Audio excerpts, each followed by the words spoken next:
ating sabaw. 1 tablespoon na nilagay natin na asukal. Ngayon, tatakpan muna natin siya at panalamputin natin mga 15 minutes. Pagkatapos at saka natin lalagay ang ating huling sangka, ang repolyo at pechay. Tingnan niyo naman yan, yung aking kaldero. Tataka kayo kung bakit ganyan yan, ha?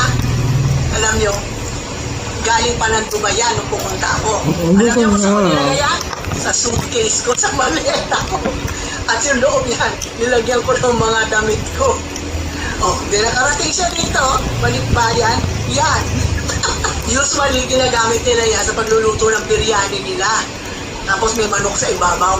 Wow, pero ako nilagamit ko yan pampalambot kasi madali siya kumulo dahil manipis. Teka lang ma! Ano? Sabihin yung tip! Di!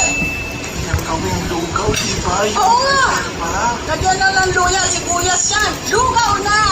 Orange tea. Ngayon, tapos na ang ating 15 minutes.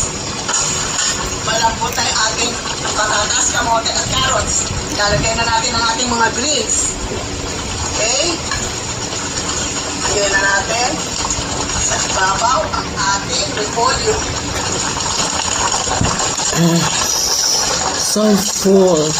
Hindi ko na lang muna sa Ang himagas ako dito. Ito, bok choy. Malboron pa Bok choy rin. o pechay.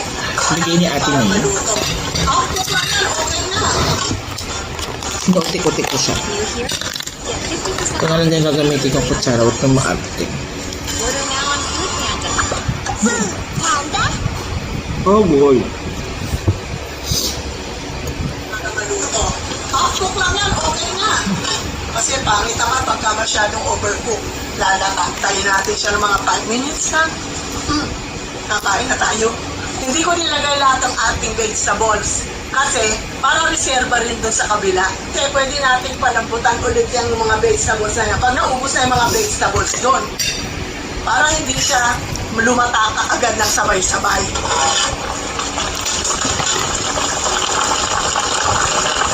Ano yung nalagay niyo ma? Ay, sorry. Sorry po. Tinatakbo ko yung son-in-law ko para bumili ng mais dahil nakalimutan Sabi ko. ko na nga pa eh. Alam niyo ba na nagre-recording kami? Sinabi ko sa nanay ko, nakakalimutan na isa. Typically, nilalagay yan kasama ng karne bago ilagay yung mga carrots, kamote at saka yung patatas. Huwag kayong mag-alala, para-paraan lang. Pinakuloan ko ito doon sa isang pinakuloan natin karne na leftover doon. Oh, ayan. Pero masisiyahan naman tayo kainin niya kahit na